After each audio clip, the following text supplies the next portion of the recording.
republic for which it stands, one nation, under God, indivisible, with liberty and justice for all.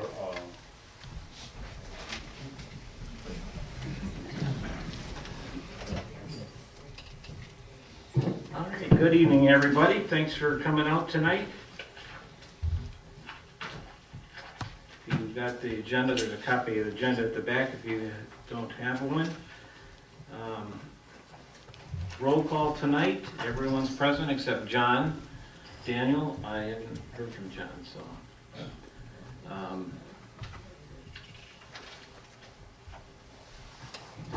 Approval of the agenda is before you. Any additions or deletions at this time?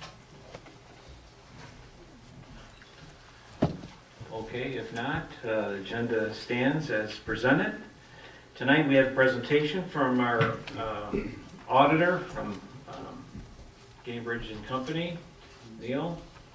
Good evening, everyone. I'm Neil Hammerbacher. I'm the CPA and Audit Manager with Cambridge and Company.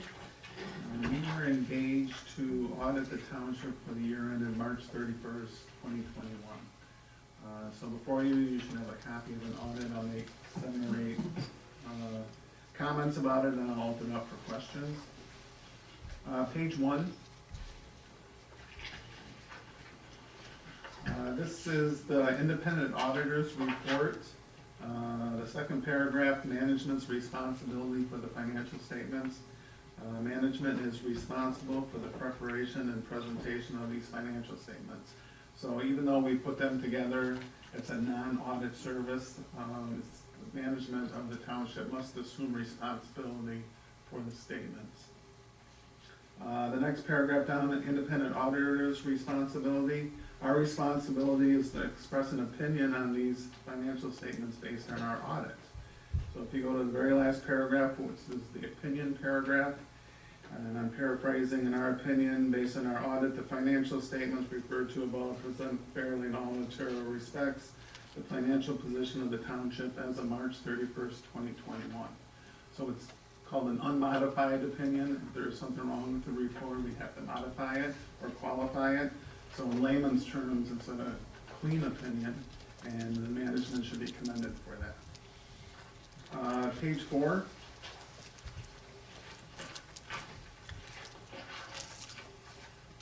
This is a part of the report called Management's Discussion and Analysis, and there are some financial highlights there. I want to talk about the last bullet point.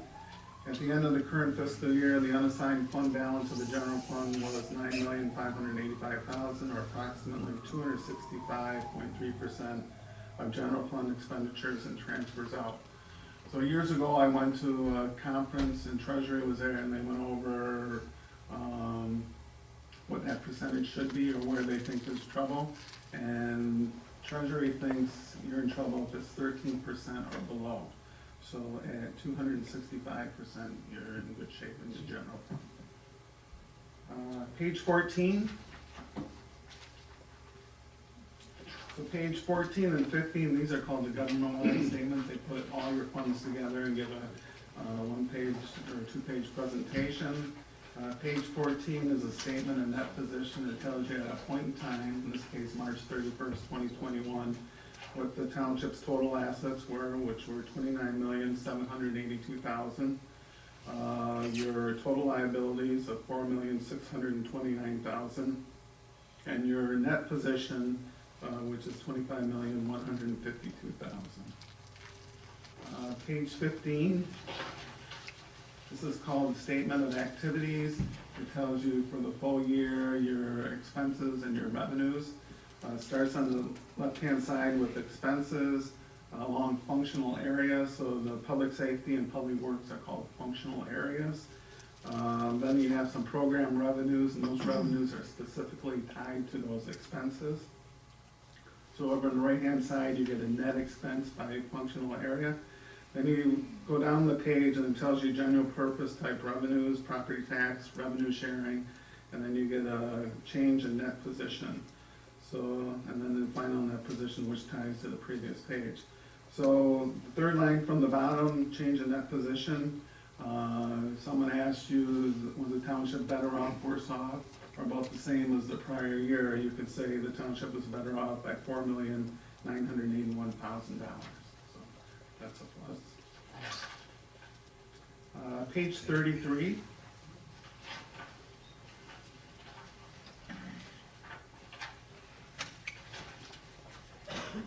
So note 2, excess of expenditures over budget. It is a legal requirement in the state of Michigan to have a budget to monitor your general funds and all your special revenue funds. So in the general fund, the second paragraph under note 2, the township had one net expenditure in excess of the amount appropriated during the year ended March 31st, 2021. You budgeted 0 for transfers out, and transfers out was actually $1,011,570, resulting in a negative variance. So this came about because you had a Chubb Road project, which was a capital project fund. The money to do that project came from the general fund, and you're gonna get reimbursed by special assessment. So transferring money out of the general fund into a capital project fund called Chubb Road had to be budgeted for, and you didn't budget for it, and that's why that negative variance came up. So anytime you move money back via transfer from one fund to another, you have to budget for it. So I know the treasurer did a lot of work on those projects. So if you're transferring cash within a fund from, let's say, savings to checking in the general fund, you don't need board approval for that. But if you're taking money from the general fund, giving it to another accounting fund, you need board approval for that transfer. At the end of the report is, starts over with a 3-page report. We call this our governance letter. What page is that on? It's the very last 3 pages of the whole report.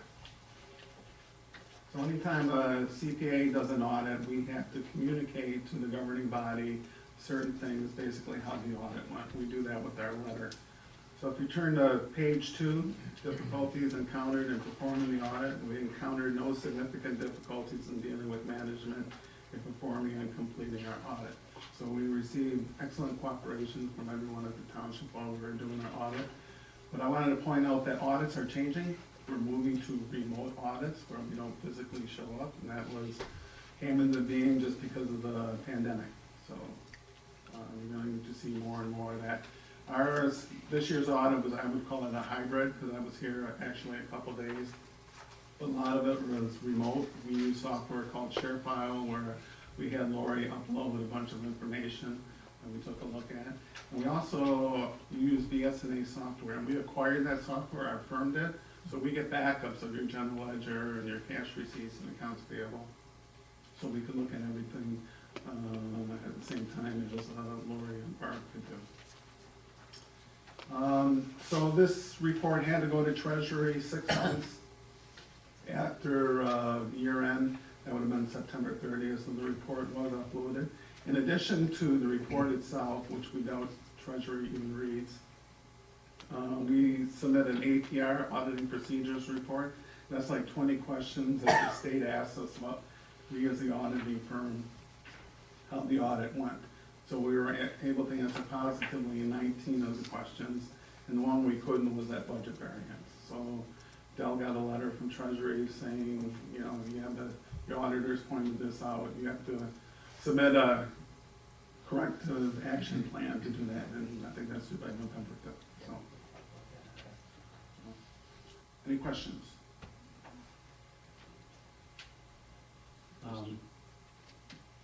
Yeah, I've got one. For municipalities like us that utilize your folks' services to help finalize the financial statements, is Treasury still dictating that you assign some sort of negative letter to us regarding that process? They don't dictate that. So, you know, like the comments and recommendations letter? Yeah, I thought that was a GASB standard that went into effect a few years ago where municipalities are supposed to be able to prepare their own financial statements without any auditor support. We could have done that, we didn't do that, but Treasury disregards that comment because it's so prevalent. So they're disregarding it now. Well, they disregard it because it's so prevalent. So they'll ask you, besides that comment, are there any other significant items we should know about? So, and that APR I referred to, that auditing procedures report, that's where they discuss that. So if there were systemic problems, you would get a letter like that. But this one was clearly explainable, and we didn't write a letter on it. Okay. Any other questions? Bruce, you have- Couple things on, just so I can understand, I kind of think I do understand what you think we did wrong in the past year, but if we start looking at pool banking accounts and things of that nature, how would that transaction look? It's just, simply we just have to create a budget for that. So when we create a project, then we gotta all of a sudden budget that project, is what you're saying. We can't just, for instance, if we have to repair the drainage sewers in the hamlet here, we have to spend some money to do that. We have to create a project for that. Then we have to, in a board action, fund that project from the general to the general. Where we're getting the money from. So you're gonna account for it in the general fund? Well, what I'm asking is how would we, again, so this Chubb Road paving project was a project. Yep. You had us create this as a project, or some, procedure. Capital project. Capital project, where it's created as a separate budget line item, if you will, not a budget line, but a separate fund. Mm-hmm. So, because you said we moved money across funds, so we had to Right. create a separate fund for this. Even though the money's still coming out of the general, always was coming out of the general to pay for this. We needed to actually have a board action to move the money from the general to that fund. Correct. So in the future, even if we have pool, because it's confusing because we actually created checking accounts as well to pay for it. So, and that's where I thought the problem was because we had to move money from one checking account to another, but it's not the checking accounts, it was. It wasn't the checking, it was the accounting funds. So if we go to pool checking, it's irrelevant, we still have to create a board action. Correct. Yeah. And if we had to cut a check from the general to the other fund, it'd been the same problem as opposed to a transfer. Yeah, because you're taking it Moving, from one. whether we did it by cutting a check or transferring money, it was the movement of money from the general to a project without having a budgeted, Right. an amendment to the budget to create the funding for that project. Okay. Every time we have a project, we need to create the funding through a budget Yeah. amendment. So that was unique, that you had to set up those funds, because the Chubb Road and 5 Mile Road were multi-million-dollar projects. You special assessed to pay for those. Initial documents that we saw said amount of money to borrow, so a borrowing was being considered. So those are types of things where, I recommended setting up those funds. So, and capital project funds usually have a short life, they're big dollars. Lots of times you bond for those, so. So in the future, if we have a project come up, we should probably ask all the questions, because then we gave us some guidance on setting them up separately. We need to also make sure we have all the other steps in the process. Okay, thank you. So it's okay for me to call you if that comes up again. Oh, absolutely. Thank you. So this has happened, if I'm not mistaken, this has happened before. Like I believe last year, and that was of the purchase of what?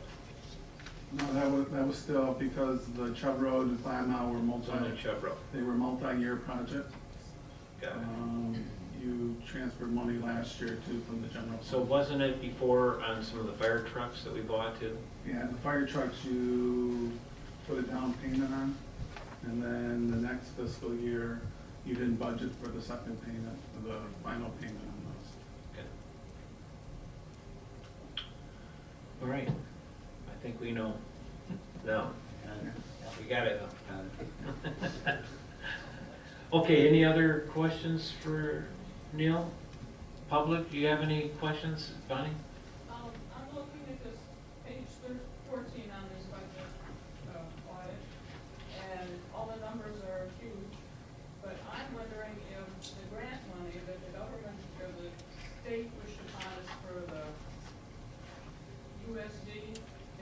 in here?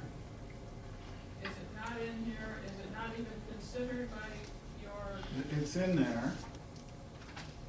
It's under business type activities. You're on 14, right?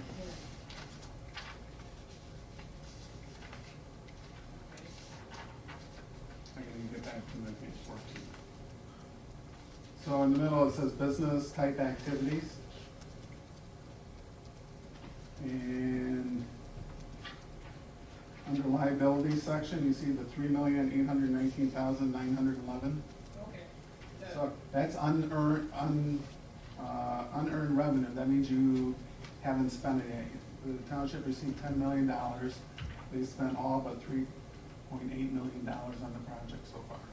Okay, so that's in here. So if we would, I think the word is extrapolate. If we were to take that out of there, the bottom line here says 25 million something, 152,522. Anyways, numbers aren't my thing. Yeah. But anyways, we would take that whole amount that the government gave us for a grant out of there, and our actual, all our money that we work with as a township would be less the grant money?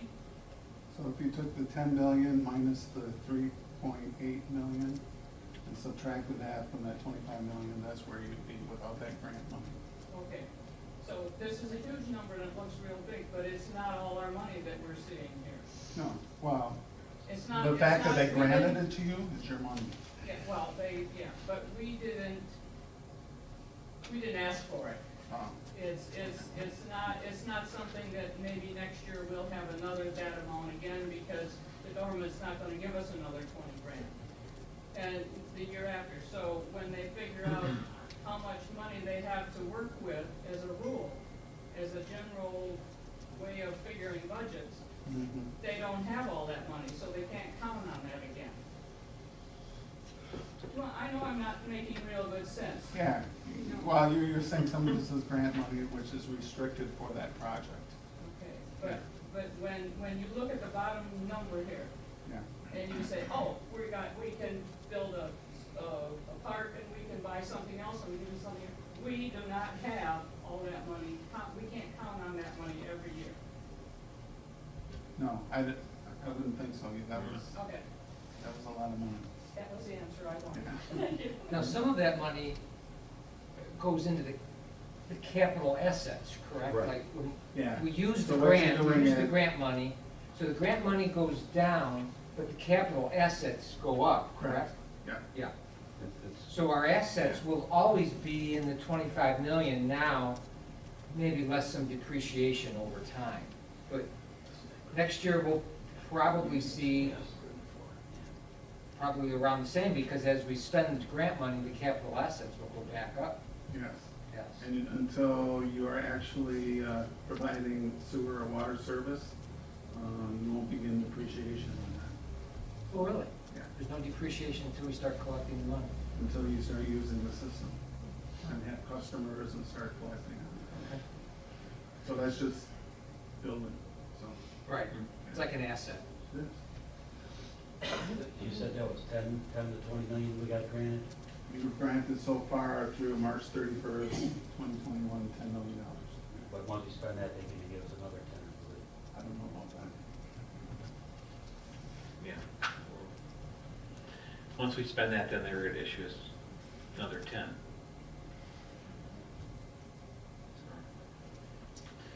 All right, any other questions for Neil? All right, Neil, well, thanks for coming out now for, I don't know how many years, so. Yeah. Thanks. We appreciate it. Thank you very much. Have a good evening.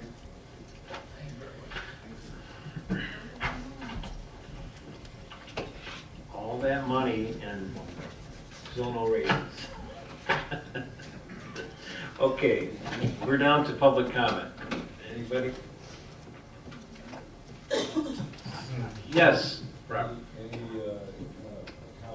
kind of question, any news on, updates on Bob Wood? Yeah, I told you he was here, right? He actually came into the office, I don't know, maybe 3 weeks ago. Talked to him this week, and he was thinking of being here tonight, so. I told him I'd give him my chair if he was, when he comes back. So, but he's doing really well, he sounds great, and it's a miracle the man's walking and his rehab and all that stuff, so. We're really excited to see him back, so. Yes. I just want to, Salem Springs, how's that all going? If that sewer pass to Superior still being litigated, or is that get resolved? Yeah. Yeah, we'll have an update on, when we get down there as far as what's going on with that, so bring everybody up to date on that. Anybody else? Okay. If not, we'll turn it to Mr. Winsley for the consent agenda. All right, thank you. I move that Salem Township approve the following consent agenda items. We have the minutes of September 14th, 2021. We have disbursements for September out of the general fund of $84,848.90, payroll of $53,522.78, Paycor 208.14, the sewer fund $6,992.25, escrow fund $3,235.46, and disbursements out of the MEDC fund $134,380.18. And the invoices for the month of October, we will have general fund of $80,994.42, the sewer fund of $7,271.15, the escrow fund $2,735.46, and lastly the MEDC fund invoices of $97,392.26. So do we have a second on these? I'll second it. All right, Mr. Rees seconds it. Any other discussion on the consent agenda? If not, all those in favor say aye. Aye. Any opposed? Motion's passed.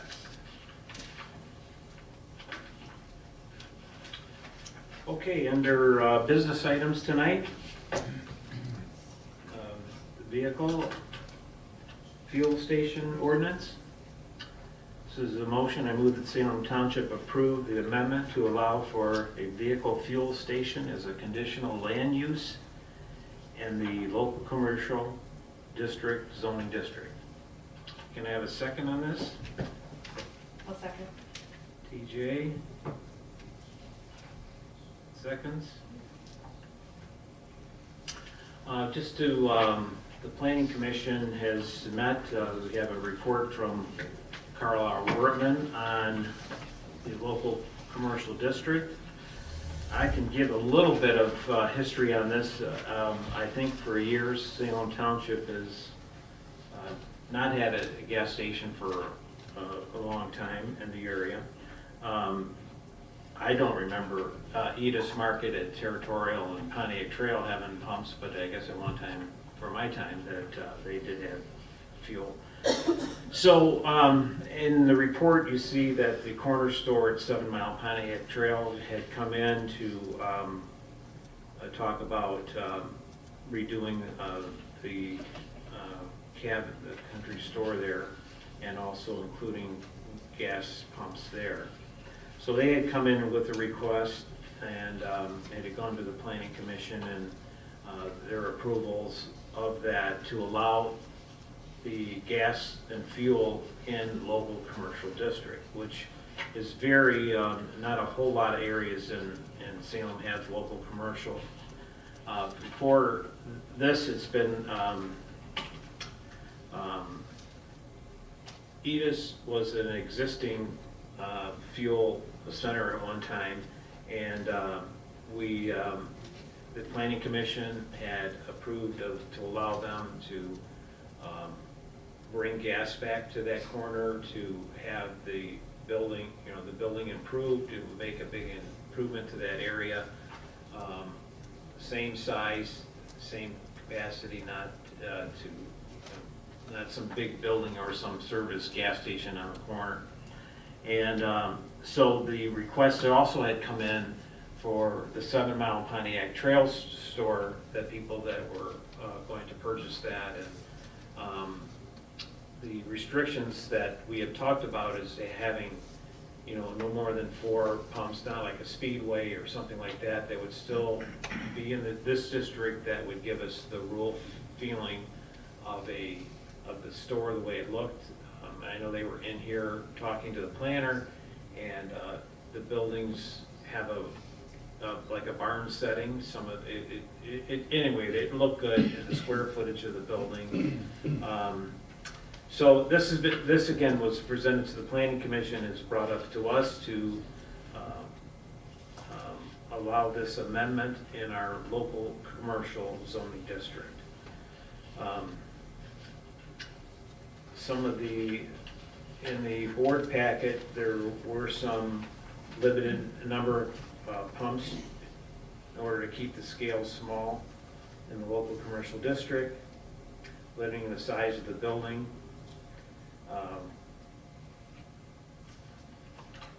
Anyway, any other questions from the board on this? I know TJ, you worked on it too. If you haven't seen the zoning map, I have where all the, you can see color coded where all the local commercial areas are right now, and they're all down Pontiac Trail.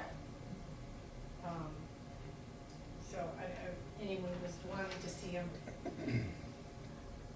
With the stipulations that we have, that the pump stations couldn't be, they have to be at least a mile apart. There really is only one other area that would even meet that criteria of being adequate for one, and that's where the Washtenaw County Road Commission has their stores. So that really the only 2 spots that it would possibly affect or be able to have a conditional use put in a pump station or fuel station would be 7 Mile or is. That's it. There's not very many local commercial areas. Another piece of information that had come in as far as the owner at 7 Mile and Pontiac Trail, the country store, was that they first approached and came in and wanted to rezone it to general commercial. And the battle that's going to fight, or to be fought in the township, is the corner at 8 Mile and Pontiac Trail. That is now zoned as agricultural residential, and the push to develop that corner to be commercial like our neighbors in Lyon Township is out there, and the push is going to be strong. And I think I've been the supervisor for 9 years, and that has always been on the radar of changing that corner because of our neighbors to the north of having either gas stations or strip malls or banks. So the owners of the property, I've met with them before, and I personally feel that we just want to see that transition come in from the Lyon Township, South Lyon, and to be more of a rural community like Salem is, and not, allow general commercial on that corner. So that's all going to be the big fight. Or not a big fight, but just that could be a challenge to the township, how that corner is going to be developed. So I know I had recommended to the corner store that, I can't even dream that for years that corner would ever become general commercial 7 and Pontiac Trail. And and I think the step would be, if we did that, then we'd really open up a can of worms for the 8 Mile Pontiac Trail corner. So by amending this and allowing, the local commercial, that it would be a conditional land use, that we can, kind of tell them kind of what we'd like to see, the way it would look, and, put the limit on how many pumps, I think would be a good asset for the community, and to try to give that a little bit for our local commercial district, so that's what's before us. Any other questions? You didn't point it out, but, as you were going through there, but there's no service, as in service, no repairs or anything like that, strictly the gas. Right. So there's not gonna And be the party repairs store. or anything like that allowed, it's just adding the sale of gasoline to the offering, that's it. So you'll be able to go there, buy your gas, but no liquor, no beer, no wine. Just tease it. Just tease I it. mean, isn't that why Edith got rid of the gasoline to begin with? What's So that? they could sell liquor? Edith, I remember when Edith had Oh, did you? gasoline. Yeah. It was a Speedway service thing. What? I heard that, I don't know if the fact, but I heard that same thing, that What, did they stop selling gas so that you could sell liquor? way back in the day, you couldn't do Well, it. yeah, you Oh, couldn't so do you both both? at a gas station. It Okay. wasn't up to That's- that. Now I liquor never heard of was that. sold. We were kind of bummed because I didn't live here, I lived in Redford Township when I was a kid. And Yeah. used to come out here all the time, down like everybody else does, going on territorial out to the lakes. And we stopped in there many a time back in the '60s. And Yeah. it was definitely a gas station. TJ, you wouldn't mind passing that down, would you? I just wanna take a quick look at it. Yeah, Mr. Supervisor. Yeah. Reggie's looking at that. I was curious to know, what's the zoning of the property that's on the southwest corner of the roundabout there that's being developed by what I believe is a landscape or nursery center? Is that It's still RA. agriculture? I think it's already, yeah. It's got like, local commercial on a portion of that acreage, and then it's, the RA2 on the rest of it, which, and that's how how it got adopted, and you're talking about the landscaping company that's going in. Yeah. So the front corner where he's actually gonna have the retail part is local commercial, and he will fit all that criteria. The landscaping contractor business does fall under the accepted use, special use for the RA2, which is the back acreage. And then there's still another 20 acres that's sitting in wetland area. In addition, that's a 30-acre parcel altogether. Okay. Mr. Supervisor, I know in my conversations with Mr. Patterson, the owner of the corner store, that he's had some inquiries about the possible sale of the property. With what might be adopted here shortly, do we know for certain that the most interested party that he's been dealing with would possibly come forward for a site plan for? Correct. Or is it kind of up in the air Yeah. still? No, believe that's, they've been still apart with them, so I think they're just waiting to see what the decision is made.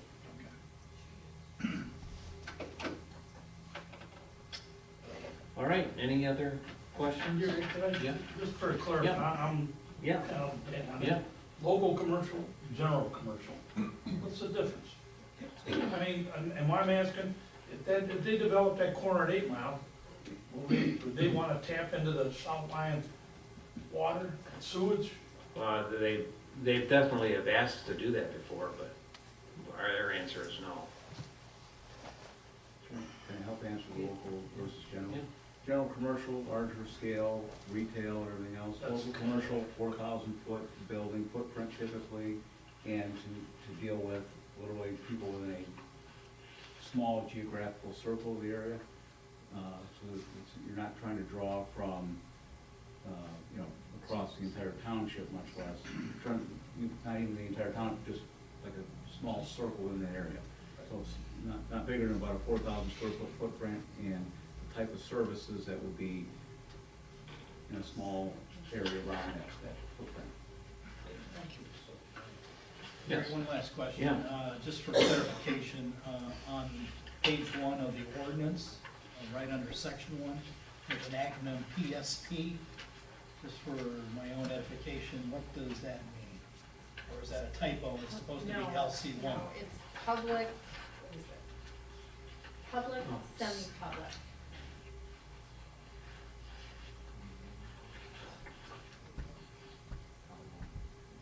Which spot are you looking at? I'm looking at section 1, first page of the ordinance.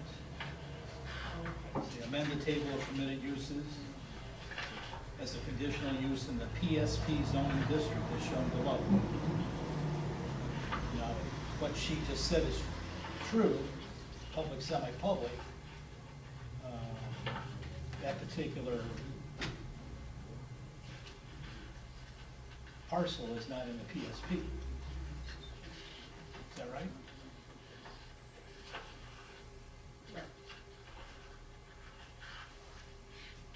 I'm not sure which one.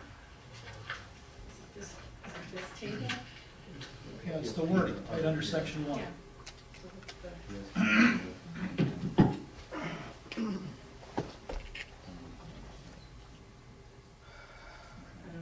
I may be able to clear it up, possibly. What does PSP say? Paul emailed me this about a week ago, and then he emailed me a couple days later and said he had made some errors on this, what he sent me, and then he re-corrected them and sent them back to me. So this is exactly what he sent me the second time. He might not have, Let's get him on the phone. he might not have corrected those acronyms for that. You better answer.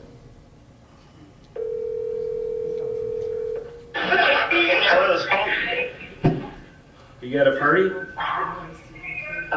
No. All right. So anyway, we have, Mr. Trent has a question for you. Yes, sir. Paul, on the zoning ordinance that's before the board Speak in tonight. your mic, Dave, so we can hear you. Paul, on the zoning ordinance that's before the board tonight, on page 1 of the ordinance, under section 1, it says amend the table of permitted uses on page 20-06 to include, should be probably to include, fueling stations as a conditional use in the PSP zoning district as shown below. But what is shown below is the table that relates to Yes, that should be local commercial, LC. That is a typo, and I apologize. Okay, thank you for clarifying. All right, there we go. That's all we need you for, Paul. Is that it? Okay. Have a good night. Great, you too. Thanks. Bye. All right. Any other questions? Yes. Hey, Tim Bruce, I'm new to the area, but I'm over at 7 Mile and Pioneer Trail, so I know what you're referring to, but if you approve that for like 4 pumps or however many, is there gonna be some type of restriction where, you know, you can't just say, well, hey, next year, like 2 more, 5 more, eventually, you're shaking your head already. Cannot do it? Well, it's conditional use. So, and the way it is set up, it would be, have to be small scale. What's like, so 4 is the max? Yeah. That's what the language in here says is, for 4 pumps being the maximum. Who would be able to change that language? Would that be here? Yes, we would have to come through a public hearing, board action, public hearing, planning commission to the board action. Only because I just, from what you were saying, I don't feel like if they get that approval and then they sell to a bigger person that develops that, you're saying it's not gonna happen. Yeah, they'd have to, and the square footage of the building has been put too, as, you know, they, at one time they came in and wanted to put this big, you know, like, go, whatever, you know, like you see some of these, yeah. And that's not permitted, so the size of the building is gonna be limited along with the pumps. And then they said there's some type of rule where they gotta be a mile apart or something, is that okay. I'm a rookie here, so. No, it's a good question. Appreciate that. Okay, any other questions? Okay, if not, we have a second, and actually I'd like to have a roll call vote, Mr. Wensley. Okay. John Daniel is absent. DeLuca? Yes. McLaughlin? Yes. Reeves? Yes? Trent? Yes, as amended.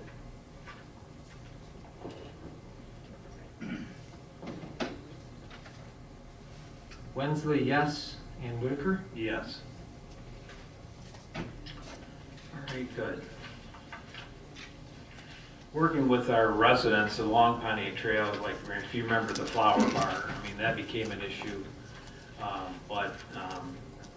You know, with them not being able to do that, you know, after it not existed for a while. So at least there's something on that corner and it's improving, and I believe, I don't know where they're at, Edith's Market, with their approvals. They did get their approvals from the Planning Commission. We're gonna come back. Right, and I believe they're still working with their engineers and to have a plan to kind of fix up that corner, which would be nice, so. All right, sounds good. So moving on down to the drain assessment, Mr. Wensley, want to talk Yes. about this? Whereas, this particular resolution is an annual resolution that we've done many years. Whereas the following drains will be assessed on the 2021 tax roll to property owners in Salem Township by the Washtenaw County Drain Commissioner. And whereas the state drain code allows townships to pay drainage assessments from the general fund, and whereas the entire township derives benefits from the control of surface water by the county drain system, now therefore let it be resolved that Salem Township agrees to pay the property owner's share in addition to the township's share of the above drain assessments in an amount not to exceed $31,000 as a general fund distribution in lieu of placing the drain assessments on the winter 2021 tax roll. And you can see all the table that's listed. I won't read all those, but that's what they've, the Drain Commission has decided that what they're going to be working on. So from, well, I always understood that the Drain Commission has the right to assess the residents. Correct, they do. And we are just more or less saying that we pick up that assessment, the township pays the assessment for the residents, instead of being taxed. Can I second that motion for you? Yeah, thank you. Okay, this has to be a roll call vote for the county. So, Daniels is absent. Mr. Supervisor, just out of curiosity, has the Water Resources Commissioner apprised us of what kind of work might have been done in some of these drain areas, especially the Yeah. Johnson IC drain that was very expensive? You know, no, not specifically. I mean, I've talked to Evan about some of the projects that they're doing. One is going to be coming up with right here. We got a failing system right in the hamlet, which is disintegrating. So, but when they do these projects, I don't believe they ever come to us and tell us what they're doing. I mean, we've seen stuff on the Walker Drain up near Pontiac Trail, because we see it visibly. But maybe it'd be a good question to ask them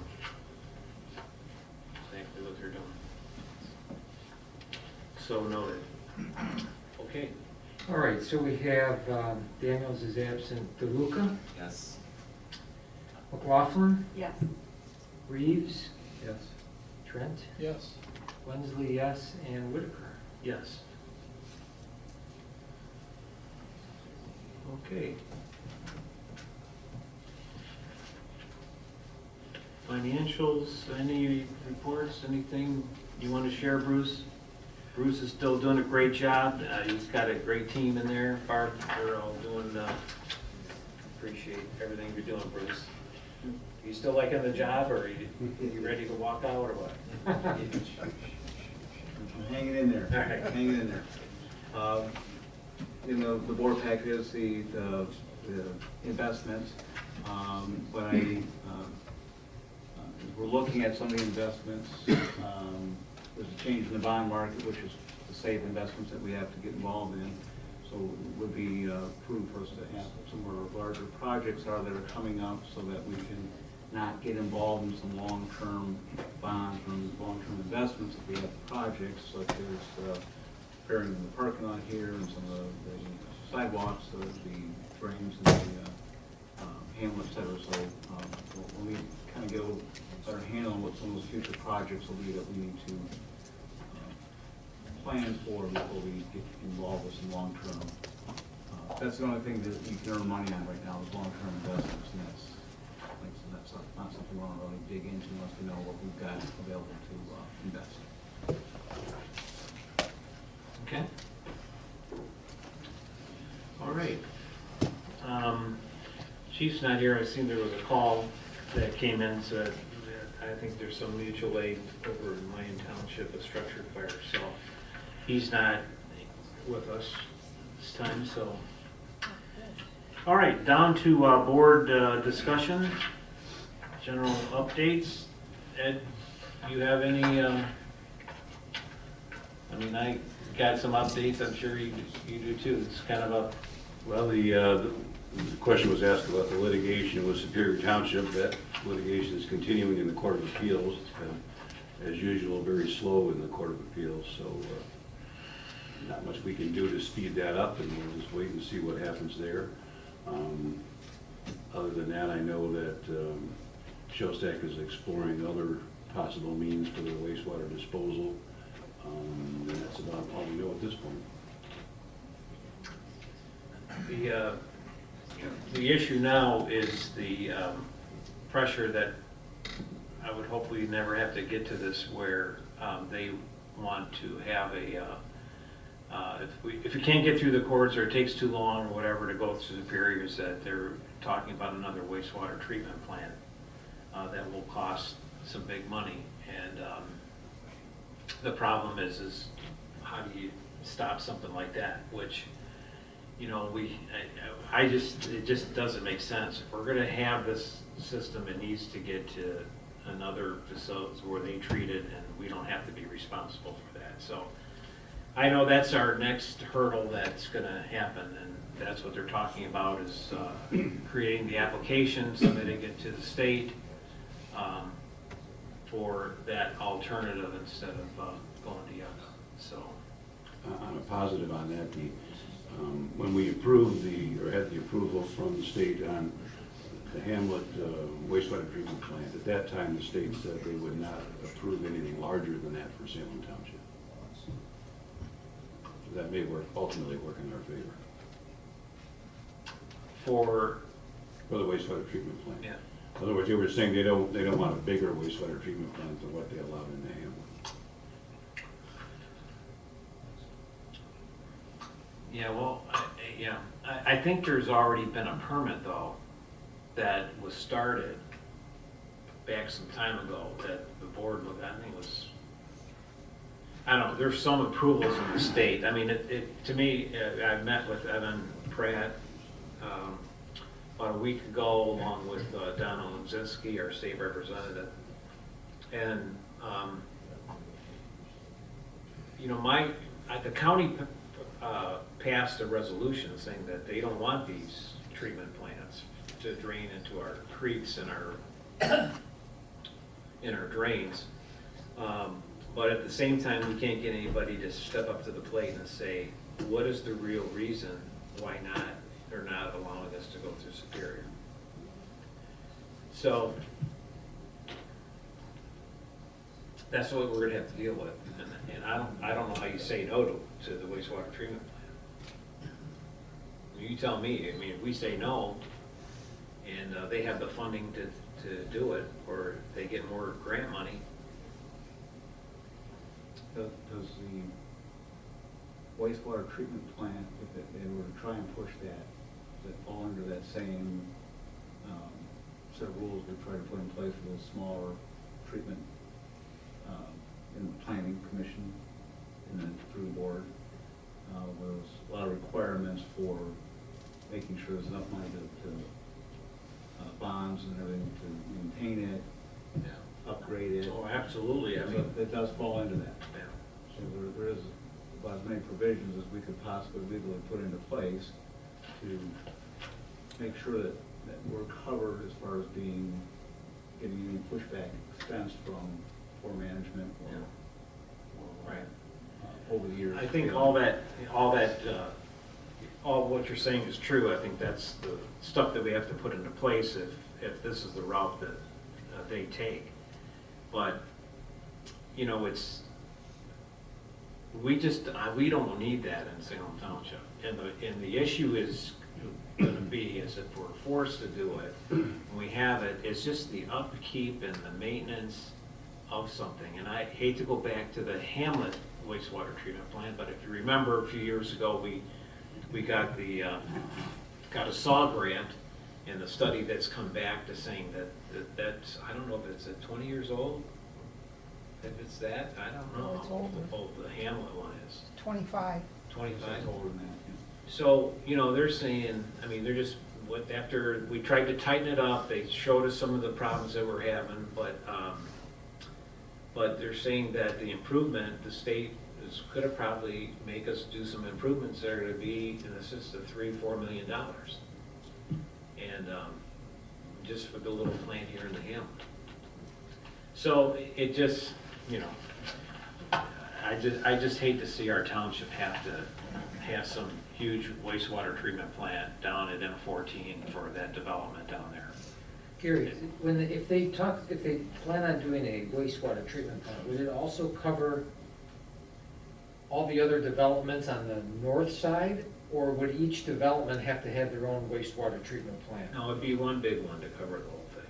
That would be a disaster. Well, that's what I mean, if every development on the north side had to have theirs, and then theirs, and... But I say if they do, let's put it in their property if we have to. I mean, I think it is in the property. You have to be on their property, yeah. And that would be on the north. All of the units. But I think the original, wasn't it, when Johnson Control, wasn't that on the north, or the south side? Where that was located. It was on the north side on the township's property along M14. Yeah, we don't want that there either. You mean that little piece? There by where Maurice Alexander used to Yeah. live? Yeah, that's where it was. That's where the water tower is going, Okay. with my name on it. So. I thought it was gonna be Three Cedars Farm. Three Cedars Farm with the arrow. Welcome to Salem. No, there's a piece over by Bill Young's on the south side. I thought that's that's where I thought that's the only place that if it's gonna go, that's where it needs to go. In answer to Wesley's question, there was, one of the things that did come out of the previous arbitration before this board, at that time, the development agreements for the other parcels required them to build a wastewater treatment plant to service the whole USD, to be sized immediately to service the whole USD.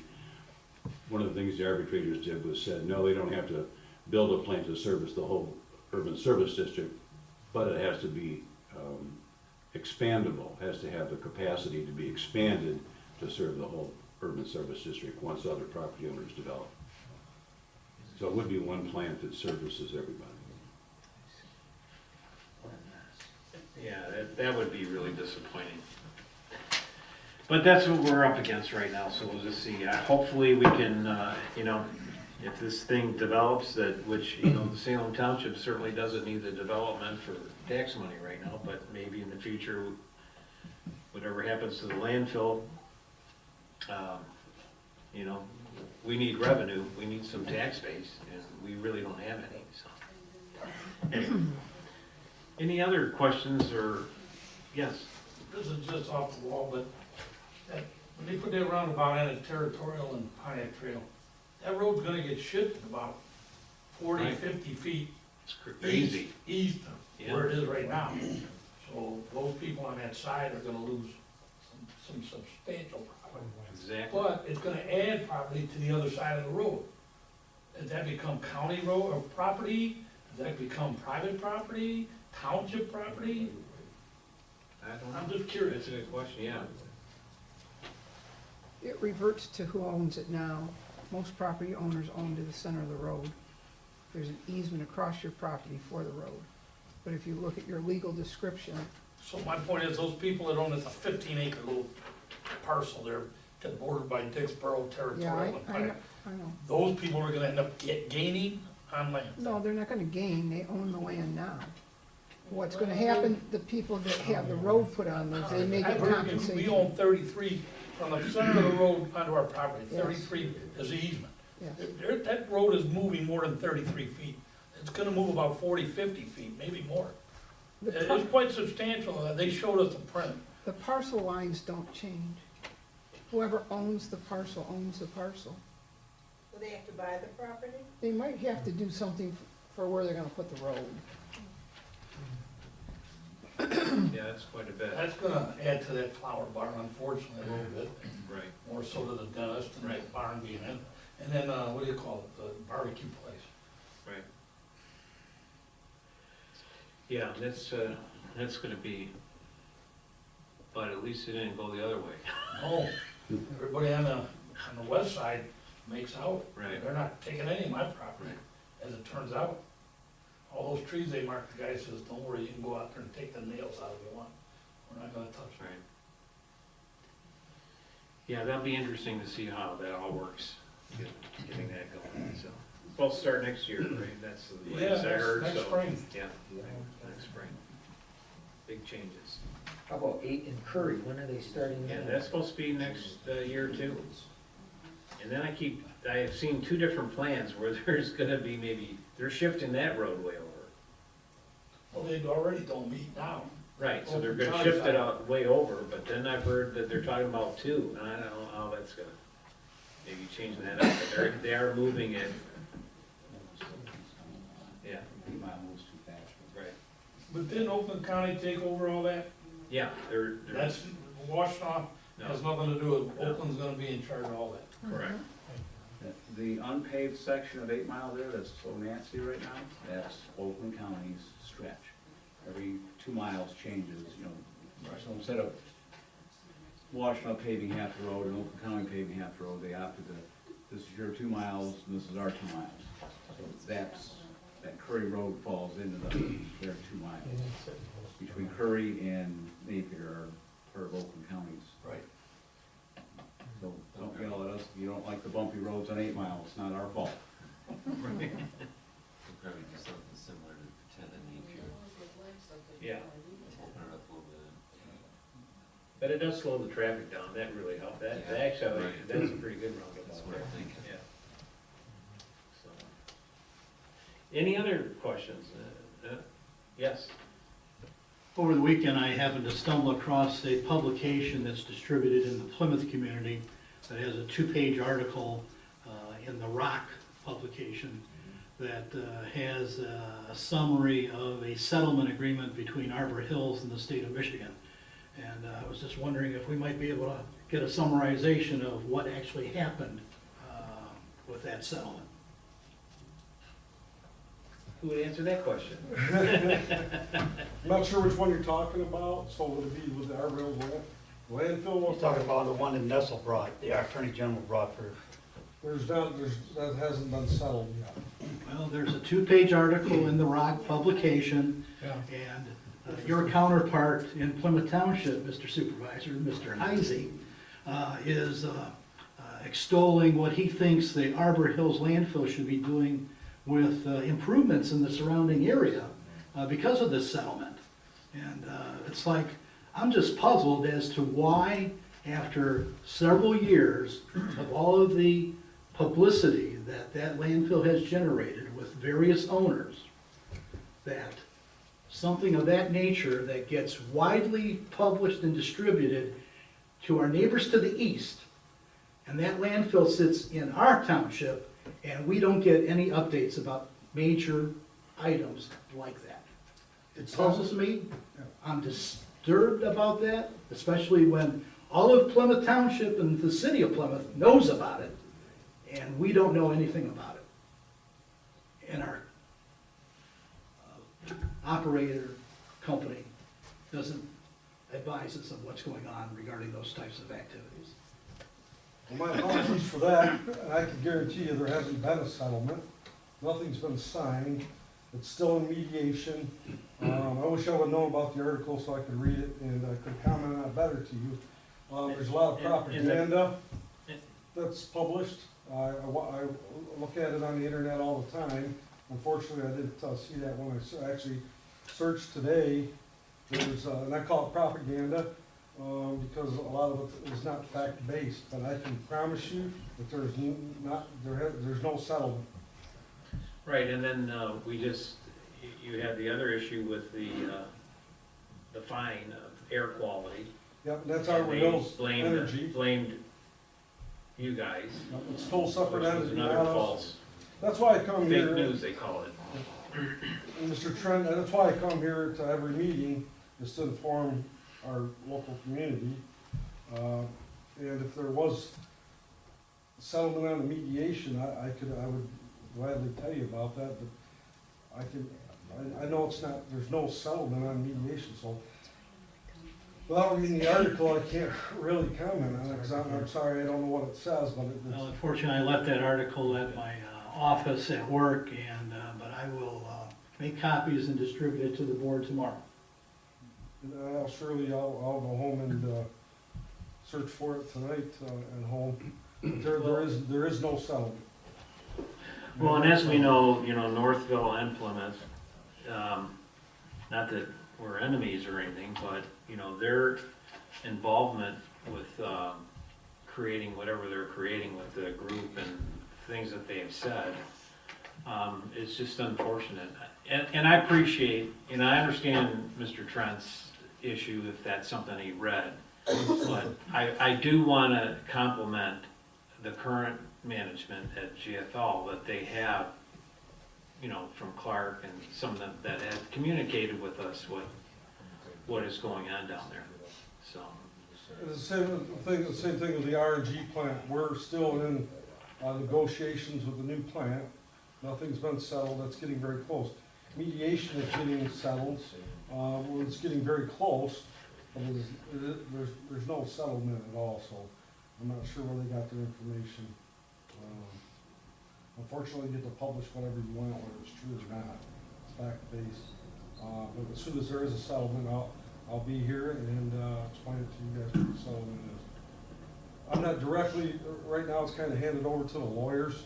I've sat in most of the meetings with the settlement up till probably the last month or so, and it's strictly between Nessel and his team and Freeborn and Peters, who are our lawyers. They've been kind of going back and forth.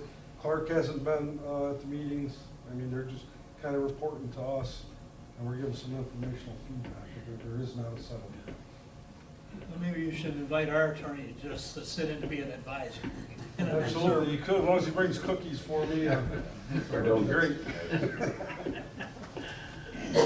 Thank you. All right. So Chief, you have anything you want to add? Thank you, Mr. Whitaker. Just this Fire Safety Month, or Fire Safety Week, I would say that we went into the Salem Elementary, the Kimlers, the Jordan son and Pat Bellinger. They did an awesome job. They did quite a few classes in there, and it was well received. So it was, I think it's a great program. It gets the Salem Elementary folks just involved with fire safety. I do mention quickly that we had 2 structure fires, Maple Glade to Superior Township, just south of our border, right at Joy Road, and we just had another potential structure fire that we just got back from. Thankfully, at the mobile home park, the neighbors were alert that the fire alarm was going off, called us, and we were able to get there before the fire actually was able to grow. The staff, I guess, has a master key, went into there, shut the pot off that was unattended. The owner was cooking, forgot that they were cooking, and left the house, so saved probably quite a bit of damage. It's Fire Safety Week, Fire Safety Month. Just be careful. We got people going to be burning their leaves. Just pay attention. Just supervise those firms so that we don't have to come visit you. That's all I have, Mr. Supervisor. Thank you. Thank you, Chief. All right, down to any other public comment? Yes. The question kind of, or both. Truth or rumors, I heard some residents talking about they're calling the Washtenaw County sheriffs with problems at their homes, and they're not showing up. Truth or rumors? I mean, I haven't heard anybody they haven't called me or talked about it. I mean, I know if there isn't, so we have 2 deputies that the township pays. To be, they work 8-hour shifts or whatever. So when they're not on duty, then the backup is the state police. So Sharon, as you know, one of the troopers was hurt in an incident in the township. So she's still off. So they're trying to make up that time, and they have been able to bank them hours, and we don't pay overtime. So there are times when we don't have a second officer that's working in a given day until they fill that position or Sharon comes back. But, I mean, if you have an emergency and you make you call 911, one of them are going to pick it up. But we've had some incidents. We had some in our or over on Chubb Road, where there was a issue over there, and it took about an hour and a half for someone to respond, which was kind of a big deal over there. So, yeah. Just to add to that, I just want to ask this. Does Northfield Township Police help out on the west end of the township? They used to. Yeah. They used to respond to calls, I'm going back a lot of years ago. Yeah. Do they do anything at all for us anymore? No. They'll help us occasionally when there's an urgent need. We've had Northfield and Northville. Our neighbors have helped us. It's just a staffing shortage across the nation, not just in Washtenaw County. Yeah, Jim and I met with the state police and the county of Washtenaw, and it's scary in a way, because they just don't have the staff.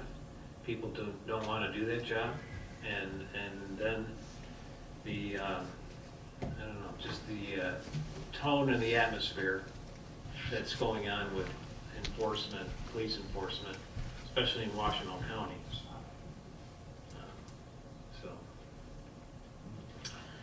But anyway, all right, any other questions, any other comments? If not, thanks everybody for being here. And next month is November, and Thanksgiving's coming. And they're saying make sure you get your Christmas presents bought, because there's shortages. And your Christmas tree. Yeah, your Christmas trees, yeah, there you go. The prices are going up on Christmas trees, and there's a shortage.